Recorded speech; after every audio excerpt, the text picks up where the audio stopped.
We have projects we're raising funds, raising awareness about, and the one project that we've been emphasizing leading up to Easter is Loving Home Orphanage in Kenya. And Ann and Steve Daggett are here right now, and they've got some food, some Kenyan cuisine for you to sample after service, as well as, yeah, I see some hands raised in the air, as well as a special story. Hey Ann, who are these young men? I want to say something really quick before I share the story. Please don't think Kenya is that bad. And if you are thinking about going, please don't change your mind. Because you can just view me as one of those news people that always give you bad news, but you know life is good, right? So, but you know, when you start to do this, it's very shocking, the type of things you hear. But those things are happening, and they are happening everywhere. So I'm still encouraging us to go to Kenya. That's Evans, and the two young ones are both called Evans. And then the one that is a little taller is called Moffat.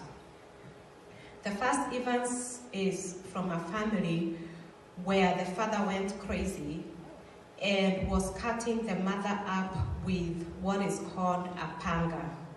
A panga is a knife that is that big, it's very long, it's very sharp, and it's used for cutting napier grass for feeding cows. So it's a very big knife, and people will use it to kill others if they are trying to kill.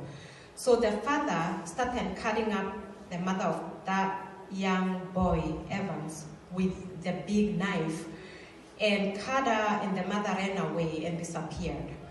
He got out of the house, ran out, she was screaming. He met the first neighbor he met, he killed him with that knife.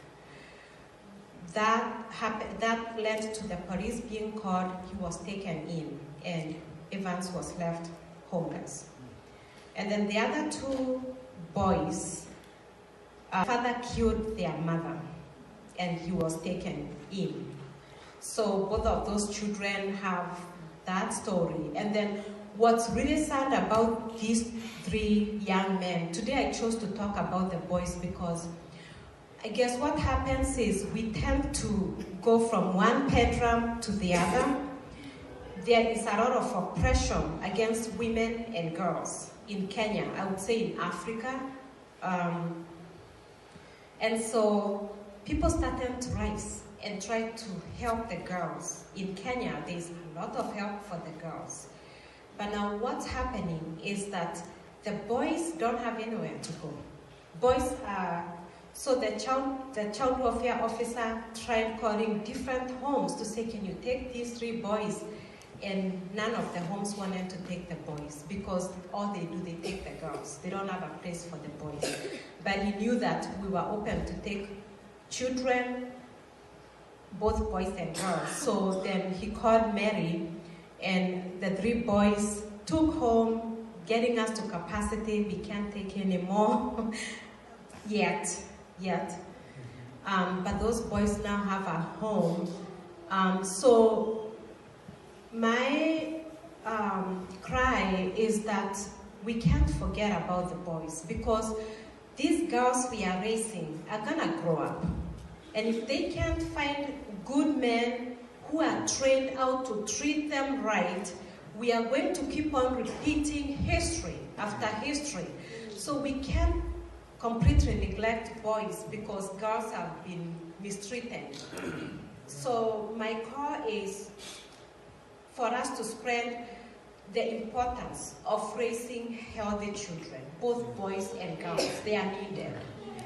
Otherwise, may God bless you. Thank you.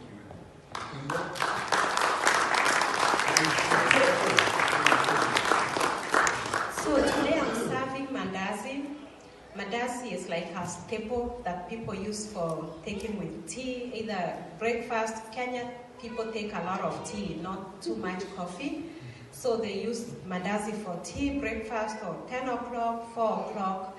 And this mandazi was made by one of our board members who is from Kenya. Her name is Agnes.